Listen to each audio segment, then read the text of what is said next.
Hello everyone, welcome to the new video. आज इस video में हम चैप्टर नंबर 15 स्टैटिस्टिक्स के बेसिक कॉन्सेप्ट्स और एमसीक्यूज डिस्कस करने वाले हैं। तो चलिए शुरू करते हैं अपनी वीडियो। सबसे पहले हम इस चैप्टर के बेसिक कॉन्सेप्ट्स देख लेते हैं, उसके बाद हम डिस्कस करेंगे इसके एमसीक्यूज। तो सबसे पहले है हमारे पास अरिथमेटिक मीन। ठीक है, अरिथमेटिक मीन में हमें सबसे पहले अनग्रुप्ड डाटा के लिए एक्स बार जो है वो समीशन एक्स बाय एन के इक्वल होता है। ठीक है, या फिर अगर एक्स बार लिखना हो तो लिखेंगे A plus summation D by N. ठीक है, जहाँ पे ए जो है हमारा वो एज्यूम्ड मीन होता है और डी जो है वो हम कैसे निकालेंगे, एक्स माइनस ए करके निकालेंगे। ठीक है, तो ये अनग्रुप्ड डाटा अगर हमारे पास गिवन होगा तो हम इन दोनों में से अकॉर्डिंग टू आवर क्वेश्चन अपना फॉर्मूला यूज कर लेंगे अरिथमेटिक मीन निकालने के लिए। ठीक है, बी है हमारा ग्रुप्ड डाटा। अगर हमारे पास ग्रुप्ड डाटा है तो एक्स बार कैसे निकलेगा, is equal to summation F D या ओवर समीशन एफ, या फिर एक्स बार हमारा निकलेगा A plus summation F X over summation F. ठीक है, अकॉर्डिंग टू क्वेश्चन हम जो है इन दोनों में से कोई एक फॉर्मूला जो है वो यूज कर लेंगे अरिथमेटिक मीन निकालने के लिए ग्रुप्ड डाटा के केस में। इसी तरह से अगर हमारे पास ग्रुप्ड डाटा है लेकिन क्लास इंटरवल भी हमारे पास गिवन है, ठीक है, तो उसमें हम स्टेप डेविएशन मेथड का यूज करते हैं, जिसमें फॉर्मूला क्या यूज होता है, X bar is equal to A plus summation F D dash over summation F into I, जहाँ पे आई जो है हमारी क्लास विड्थ होती है। ठीक है, ए हमारा एज्यूम्ड मीन होगा, ठीक है, और डी डैश जो है वो क्या आ जाएगा हमारा एक्स माइनस ए बाय आई। ओके, इसके बाद नेक्स्ट जो है वो हमारा वेटेड मीन जो है वो कैसे निकलता है। तो वेटेड मीन का फॉर्मूला हमारे पास गिवन है, एक्स बार यहाँ पे W लगा दिया है ताकि इससे पता चल जाए कि ये हमारा वेटेड मीन है, is equal to summation W x over summation W, और समीशन W एक्स को इन्होंने ओपन करके लिख दिया है W1 x1 plus W2 x2 plus up to so on WN xn, और समीशन W को भी ओपन करके लिख देंगे W1 plus W2 up to so on WN, जहाँ पे ये जो x1 x2 up to so on xn जो है वो वैल्यूज ऑफ द आइटम्स होती हैं, और W1 W2 up to so on WN are their respective weights. ठीक है, रिलेटिव वेट्स होते हैं ये। ओके, इसके बाद प्रॉपर्टीज जो है वो अरिथमेटिक मीन की वो हम डिस्कस कर लेते हैं। Sum of the deviations of the given set of observation from the arithmetic mean, अगर हमने सम निकालना है, sum of the deviations of the given set of observation from the arithmetic mean, तो वो किसके इक्वल होगा, वो होगा 0 के इक्वल। ठीक है, इसके बाद सेकंड है sum of the squares of the deviations from the mean is least, कम होता है, सबसे कम होता है। ठीक है, sum of squares of the deviations from mean है ना, सबसे कम होता है, लीस्ट होता है। Arithmetic mean is affected by change of origin, ये चेंज ऑफ ओरिजिन से भी अफेक्टेड होता है और चेंज ऑफ स्केल से भी ये अफेक्टेड होता है। ठीक है, अब कंबाइंड मीन कैसे निकालते हैं, अगर हमारे पास ग्रुप है 1 और 2 जिसमें आइटम्स n1 n2 हैं और मीन है x1 बार x2 बार, तो कंबाइंड मीन निकालने का फॉर्मूला होता है x bar is equal to n1 x1 bar, इन दोनों को मल्टीप्लाई प्लस इन दोनों का multiply over n1 plus n2। ठीक है, अब सेकेंड पॉइंट में हम डिस्कस कर लेते हैं मीडियन। मीडियन क्या होता है, median is the value of the middle most और सेंट्रल मोस्ट वेरिएबल। ठीक है, जो मिडल में टर्म होती है, ये मिडल का वेरिएबल होता है, उसको हम मीडियन बोलते हैं। When the variables are arranged in ascending और डिसेंडिंग ऑर्डर, और सबसे पहला काम हमने क्या करना होता है कि जो भी हमारे वेरिएबल्स हैं उनको या तो असेंडिंग ऑर्डर में या डिसेंडिंग ऑर्डर में हमने अरेंज कर लेना है।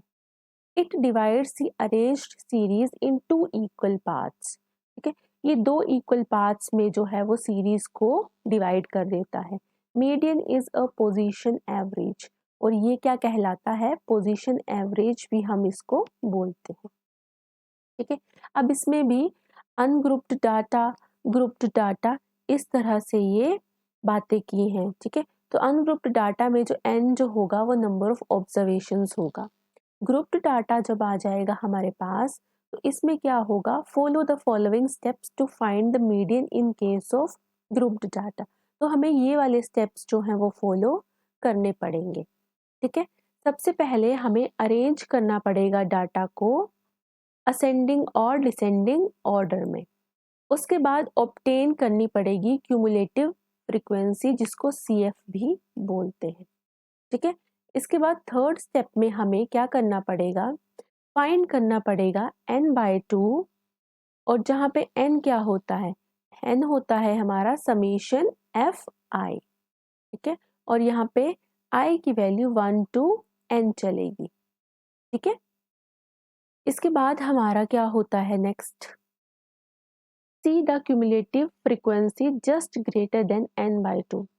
n/2 फाइंड किया, उसके बाद हमने क्यूमुलेटिव फ्रीक्वेंसी देखनी है जो n/2 से जस्ट ग्रेटर हो। ठीक है, फिर उसके बाद the corresponding value of x is the median, फिर वो जो कोरस्पॉन्डिंग वैल्यू आएगी x की वो हमारा मीडियन कहलाएगा। ओके, अब ग्रुप्ड डाटा भी है लेकिन जो हमारे पास क्लास इंटरवल है वो गिवन है। ठीक है, तो इसमें सबसे पहले मीडियन क्लास जो है वो क्या होता है वो डिस्कस कर लेते हैं। The class corresponding to the cumulative frequency just greater than n/2 is called median class. अब ये जो क्लास है, मीडियन क्लास है, इसको हम कैसे एक क्वेश्चन में फाइंड करते हैं, हम क्या करते हैं, जो हमने क्यूमुलेटिव फ्रीक्वेंसी फाइंड की है ना, the class corresponding to cumulative frequency, जो भी क्यूमुलेटिव फ्रीक्वेंसी हमने फाइंड आउट की उसके कोरस्पॉन्डिंग जो क्लास होगी, और वो क्लास क्या होगी, जस्ट ग्रेटर देन n/2। ठीक है, तो उसको हम मीडियन क्लास बोल देंगे। ठीक है, इसके बाद अब यहाँ पे m जो है मीडियन कैसे निकाला जाता है, median is equals to L plus n/2 minus C over F into H। अब यहाँ पे ये सारे जो सिंबल्स यूज किए हैं इस फॉर्मूला में उसकी हमें जो है एक्सप्लेनेशन दी है कि L क्या होता है, lower limit of the median class. जो भी मीडियन क्लास होगी उसकी लोअर लिमिट हमने L ले लेनी है, जो भी मीडियन क्लास होगी उसकी फ्रीक्वेंसी हमने F ले लेनी है, n जो है वो हमारी टोटल फ्रीक्वेंसी आ जाएगा, C हमारे पास cumulative frequency of the class preceding the median class. ठीक है, और h जो है हमारी विड्थ ऑफ क्लास होगी। ओके, यहाँ तक कोई डाउट नहीं होना चाहिए। सबसे पहले हमने अरिथमेटिक मीन की बात की, उसके बाद हमने मीडियन की बात की। अब हम मोड की बात करेंगे। मोड क्या होता है, for ungrouped data mode is the value of the item which occurs most frequently. अब जैसे यहाँ एग्जाम्पल है ना, इसमें जो नंबर सबसे ज्यादा बार अक्कर हो रहा है वो हमारा मोड हो जाएगा। तो हमने जैसे ही यहाँ पे देखा तो 2 है ना, 2 जो है वो ज्यादा बार इस जो डाटा है उसमें आ रहा है, तो मोड हमारा 2 हो गया यहाँ पे। ठीक है, इसके बाद ग्रुप्ड डाटा की बात कर लेते हैं। ग्रुप्ड डाटा में जो है वो क्लास इंटरवल टाइप की हम बात कर रहे हैं, तो मोड का फॉर्मूला होता है L1 plus F minus F1 over 2F minus F1 minus F2 into H। अब ये जो सारे सिंबल्स यहाँ यूज हुए हैं उनको भी हम देख लेते हैं। L1 जो है हमारा lower limit of model class होगा, F जो है वो frequency of model class, F1 जो है frequency of the class preceding the model class, और जो F2 है वो frequency of the class succeeding the model class. ठीक है, और H हमारे पास क्लास विड्थ आ जाएगी। ओके, इसके बाद मीन डेविएशन जो है वो क्या होती है, मीन डेविएशन में इसमें भी हमारे पास फॉर अनग्रुप्ड डाटा के लिए फॉर्मूला गिवन है और फॉर ग्रुप्ड डाटा के लिए फॉर्मूला गिवन है, ठीक है। और कोफिशिएंट ऑफ मीन डेविएशन भी यहाँ पे हमारे पास एक फॉर्मूला गिवन है, ठीक है। तो इसको आप यहाँ से चेक कर लीजिएगा, अगर किसी क्वेश्चन में ये यूज होता है तो फिर मैं आपको बताती हूँ। स्टैंडर्ड डेविएशन क्या होता है? It is a positive square root of the average of square deviations of all observations taken from their mean, ठीक है। ये क्या होता है? It is a positive square root, ये पॉजिटिव स्क्वायर रूट होगा किसका? Of the average of squared deviations, जो भी स्क्वायर्ड डेविएशंस होंगी उसके एवरेज का पॉजिटिव स्क्वायर रूट होगा, और ये जो स्क्वायर डेविएशंस होंगी वो ऑफ ऑल ऑब्जर्वेशंस, जो भी सारी ऑब्जर्वेशंस होंगी उनकी स्क्वायर डेविएशंस होंगी, ठीक है, टेकन फ्रॉम देयर मीन, उनके मीन से जो हमने ली होंगी ऑब्जर्वेशंस, ठीक है। तो इसमें ए और बी पॉइंट जो गिवन है वो हम डिस्कस कर लेते हैं। ए पॉइंट में है कि the standard deviation calculated from two values x1 and x2 of a variable x is equal to half of their difference। अगर हमने standard deviation calculated from to values, दो वैल्यूज से कैलकुलेट की हैं x1 और x2 से, और ये x1 x2 जो है वो कैपिटल X की जो वैल्यूज हैं तो वो किसके इक्वल होती हैं? वो होती हैं हाफ ऑफ देयर डिफरेंस, मतलब इन दोनों के डिफरेंस का हाफ कर देंगे, ठीक है। बी पार्ट है if the observations are very small, अगर ऑब्जर्वेशंस बहुत ही स्मॉल होंगी, we can calculate standard deviation, तो हम स्टैंडर्ड डेविएशन को कैसे कैलकुलेट कर सकते हैं? By using directly and no deviation need to be calculated, हम डायरेक्टली जो है वो फाइंड आउट कर सकते हैं अगर ऑब्जर्वेशंस जो है वो स्मॉल होंगी, तो ये वाला फॉर्मूला यूज हो जाएगा, ठीक है। अनग्रुप्ड डाटा के लिए ये वाला फॉर्मूला हो जाएगा for first form and second form, ठीक है। ग्रुप्ड डाटा के केस में भी फर्स्ट फॉर्म, सेकंड फॉर्म और इन्होंने थर्ड फॉर्म भी ग्रुप्ड डाटा के केस में यहाँ पे हमारे पास गिवन है, ठीक है। तो थर्ड फॉर्म मैं आपको दिखा देती हूँ, फर्स्ट और सेकंड आपने देख ली, अब थर्ड फॉर्म ये रही, ठीक है। इसके बाद हम नेक्स्ट चलते हैं अपना ई पार्ट में। ई पार्ट में इन्होंने फिर से ग्रुप्ड डाटा के लिए फर्स्ट फॉर्म सेकंड फॉर्म बताई हुई है, ठीक है। अब नेक्स्ट चलते हैं कोफिशिएंट ऑफ स्टैंडर्ड डेविएशन। तो कोफिशिएंट ऑफ स्टैंडर्ड डेविएशन ये जो है ये इंपॉर्टेंट पॉइंट डिस्कस करने वाली हूँ मैं, ठीक है। तो कोफिशिएंट ऑफ स्टैंडर्ड डेविएशन का क्या मतलब है कि स्टैंडर्ड डेविएशन ओवर मीन, इसका मतलब है स्टैंडर्ड डेविएशन को सिग्मा से हम डिनोट करते हैं ओवर एक्स, ठीक है। Standard deviation of first and natural numbers, ये भी इंपॉर्टेंट है, ये डायरेक्ट ही हमसे क्वेश्चन में पूछ लिया जाता है। तो ये होता है square root n square minus 1/12, ठीक है। इसके बाद वेरिएंस की बात कर लेते हैं। तो variance is the square of standard deviation, standard deviation निकालो और उसका स्क्वायर कर दो तो वो वेरिएंस आ जाएगा, ठीक है।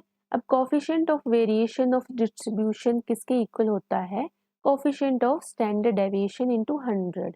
तो कोफिशिएंट ऑफ स्टैंडर्ड डेविएशन क्या था? सिग्मा ओवर एक्स बार, है ना, मीन मतलब एक्स बार इनटू 100, ठीक है। अगर कंबाइंड वेरिएंस निकालना है तो हमारे पास सीरीज होगी, स्टैंडर्ड डेविएशंस होंगी, तो कंबाइंड वेरिएंस के केस में हम ये वाला फॉर्मूला यूज कर लेंगे, ठीक है। जहाँ पे D1 जो है वो हमारे पास ये है, D2 ये है, और x बार जो है वो हमारे पास ये होगा, ठीक है। अब सीधे चलते हैं हम MCQs की तरफ, MCQs डिस्कस कर लेते हैं। फर्स्ट MCQ है हमारा, if the mean of the set of numbers x1 x2 up to so on xn is x bar, अगर मीन x बार है then the mean of numbers xi plus 2i, जहाँ पे i जो है वो very कर रहा है 1 से n। तो इसको कैसे सॉल्व करेंगे हम? ठीक है, हमारे पास मीन दिया है इन नंबर्स का x1 x2 up to so on xn का x बार, ठीक है। तो अब हमने मीन किसका निकालना है, मीन निकालना है xi माइनस 2i का। ठीक है, तो इसको कैसे करेंगे हम, यहाँ पे लिखती हूँ मीन मतलब summation i is equal to 1 to n given है ना यहाँ पे, तो xi प्लस 2i, इसको कैसे लिख सकते हैं, इसको लिख सकते हैं हम मीन निकालने के लिए summation i is equal to 1 to n ही चलेगा, xi है ना, इसको अलग अलग कर दिया over n plus summation i is equal to 1 to n है ना, 2i ओवर n। ठीक है, ये फर्स्ट स्टेप हो गया हमारा। तो ये जो चीज होती है हमारी, ये किसके इक्वल होती है, ये है हमारी मीन x बार के इक्वल। तो x बार प्लस 2 यहाँ पे बाहर आ गया, और जैसे ही i की जगह 1 to n लिखेंगे तो ये क्या बन गया हमारा, sum of first n natural number, उसका फॉर्मूला होता है n इंटू n प्लस 1। ठीक है, ओवर 2, तो यहाँ पे 2 और n भी है साथ में, तो 2 से 2 कैंसिल, n से n कैंसिल, तो यहाँ पे क्या आ जाएगा x बार प्लस n प्लस 1। तो बी ऑप्शन क्वेश्चन नंबर 1 का करेक्ट हो जाएगा। क्वेश्चन नंबर 2 में हमने if the mean of numbers, ये नंबर्स हैं 27, 31, 89, 107, 156 इज 82, मीन हमारे पास 82 गिवन है, तो हमने इनका मीन निकालना है। ठीक है, तो इनका मीन हम डायरेक्ट भी निकाल सकते हैं। ठीक है, 130 plus 126 plus 68 plus 50 plus 1 by 5 किया, तो ये आ गया हमारे पास 375 बाय 5। अब इसको डिवाइड करेंगे तो ये आ जाएगा हमारे पास 75। तो क्वेश्चन नंबर 2 का हमारा ए ऑप्शन जो है वो करेक्ट हो जाएगा। ठीक है, क्वेश्चन नंबर 3 देख लेते हैं। क्वेश्चन नंबर 3 में हमारे पास mean of 100 items is 49, mean हमारे पास 100 आइटम्स का 49 गिवन है, तो सम ऑफ 100 आइटम्स कितना हो जाएगा 4900। ठीक है, it was discovered that 3 items which should have been 60, 70 and 80 were wrongly read as 40, 20 and 50 respectively. तो हमने करेक्ट मीन बताना है। ठीक है, सबका सम जो है वो 4900 है। ठीक है, होनी चाहिए थी 60, 70, 80, तो हम क्या कर सकते हैं, इसमें 60, 70, 80 प्लस कर देंगे और 40, 20 और 50 जो है वो माइनस कर देंगे। ठीक है, तो माइनस करेंगे 40, 20 और 50। ठीक है, माइनस मैंने बाहर ही लगा दिया है, और ऐड करेंगे 60 प्लस 70 प्लस 80। ठीक है, तो इसको सॉल्व के हमारे पास आ जाएगा 5000। ठीक है, अब 5000 तो सम आ गया, मीन निकालने के लिए 100 से डिवाइड किया, तो ये आ गया हमारा 50 आंसर क्वेश्चन नंबर 3 का। क्वेश्चन नंबर 4 देख लेते हैं। क्वेश्चन नंबर 4 है हमारे पास the number of observations in a group is 40, number of observations कितनी है 40 है हमारे पास। ठीक है, if the average of first 10 is 4.5, अगर एवरेज मतलब या फिर मीन जिसको बोलते हैं वो फर्स्ट 10 का 4.5 है, तो सम कितना हो जाएगा 45, 10 से मल्टीप्लाई कर दिया, and that of remaining 30 is 3.5, तो नेक्स्ट जो 30 है उसका सम कितना हो जाएगा, 30 को 3.5 से किया तो 105। अब हमने एवरेज पूरे की निकालनी है, तो टोटल कर दो दोनों को, 105 प्लस 45 हो गया 150, और टोटल कितने हैं हमारे पास, यहाँ पे थे फर्स्ट 10 और यहाँ पे 30, मतलब 40 हो गए, तो ये आ गया हमारे पास 15/4। बी ऑप्शन इसका करेक्ट ऑप्शन होगा क्वेश्चन नंबर 4 का। ठीक है, इसके बाद क्वेश्चन नंबर 5 डिस्कस कर लेते हैं। क्वेश्चन नंबर 5 है हमारे पास a set of numbers consists of 3 fours, अगर एक सेट ऑफ नंबर है जिसमें फोर्स कितने हैं 3, और फाइव्स कितने हैं 5, और 6 कितने हैं 6, और 8s कितने हैं 8, और 10s कितने हैं 7, the mode of this set of numbers is, तो मोड क्या होता है, जो नंबर जो है वो फ्रिक्वेंटली अक्कर करेगा।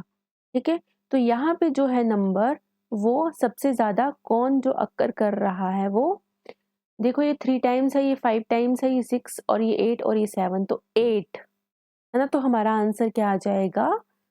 8। ऑप्शन सी इसका करेक्ट हो जाएगा। क्वेश्चन नंबर 6 है, which of the following is not a measure of the central tendency. तो मेजर कौन सा नहीं है सेंट्रल टेंडेंसी का? मीन भी है, मीडियन भी है, मोड भी है, लेकिन हमारे पास जो रेंज है वो इसका मेजर नहीं है। तो क्वेश्चन नंबर 6 का डी ऑप्शन करेक्ट हो जाएगा। क्वेश्चन नंबर 7 है हमारे पास, suppose values taken by a variable x are such that जो एक्स आई है वो ए और बी के बीच में लाई कर रहा है, ठीक है। Where x i denotes the value of x in the ith case for i is equals to 1 to up to so on n, then ये कंडीशंस में से हमें बताना है कि कौन सा करेक्ट होगा, ठीक है। तो जो स्टैंडर्ड डेविएशन होता है ना हमारा, वो होता है less than equal to range, और रेंज यहाँ पे हमारे पास कितनी गिवन है? ए से बी तक, तो बी माइनस ए यहाँ पे लिख देंगे रेंज को, ठीक है। अब इसके बाद इसका क्या मतलब हुआ कि जो वेरिएंस है हमारा वो लेस देन इक्वल टू किसके आएगा? बी माइनस ए होल स्क्वायर, क्योंकि वेरिएंस क्या होता है? स्टैंडर्ड डेविएशन का स्क्वायर, है ना। तो ये आ गया हमारा डी ऑप्शन करेक्ट हो जाएगा, ठीक है। क्वेश्चन नंबर 8 देख लेते हैं। The average of n numbers x1, x2, x3 up to so on xn is m। Average या फिर मीन हमारे पास m गिवन है। If xn is replaced by, किससे रिप्लेस कर दिया है इसको? x डैश से, द न्यू एवरेजेस।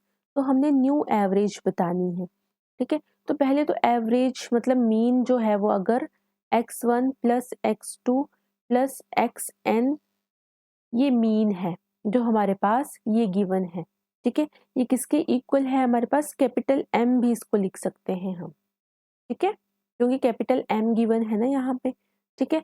तो यहाँ पे एन एम क्या हो जाएगा? एन एम हो जाएगा हमारे पास x1 प्लस x2, मतलब इनका सम हो जाएगा, ठीक है।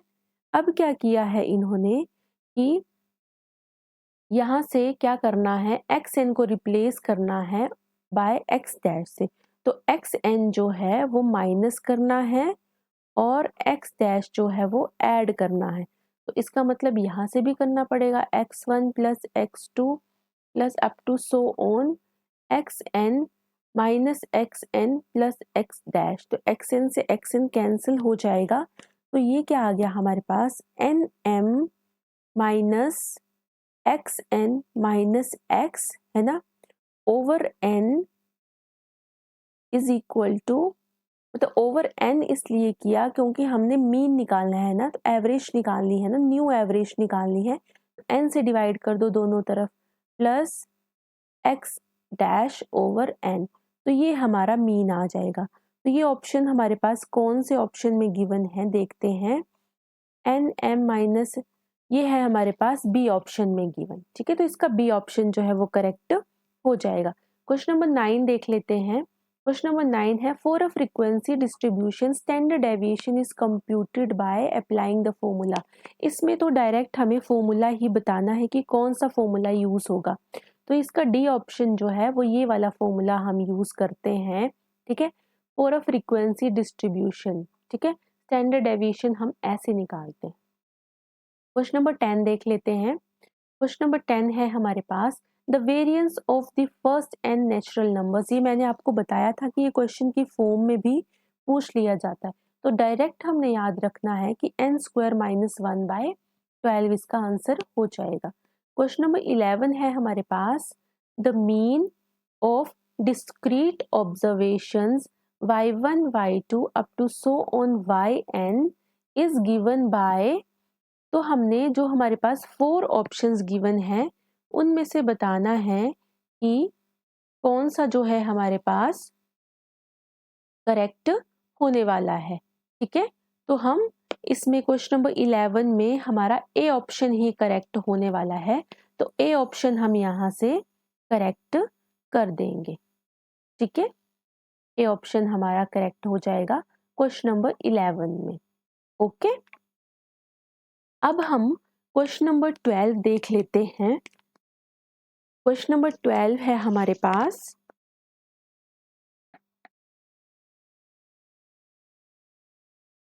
if the variance of the observations x1, x2, x3 up to so on xn is sigma square, variance ये है, then the variance of ax1, ax2 up to so on axn, जहाँ पे हमारे पास a जो है नॉट इक्वल टू 0 है, तो वो क्या होगा। ठीक है, यहाँ पे हमने क्या किया है, a से मल्टीप्लाई कर दिया है। ठीक है, तो इसका जो हो जाता है वो हमारे पास, देखो सिग्मा स्क्वायर होता क्या है, वैसे सिग्मा स्क्वायर का formula 1/n summation x minus x bar whole square होता है। ठीक है, तो यहाँ पे इसको रिप्लेस कर देंगे तो 1/n वैसे ही रहा।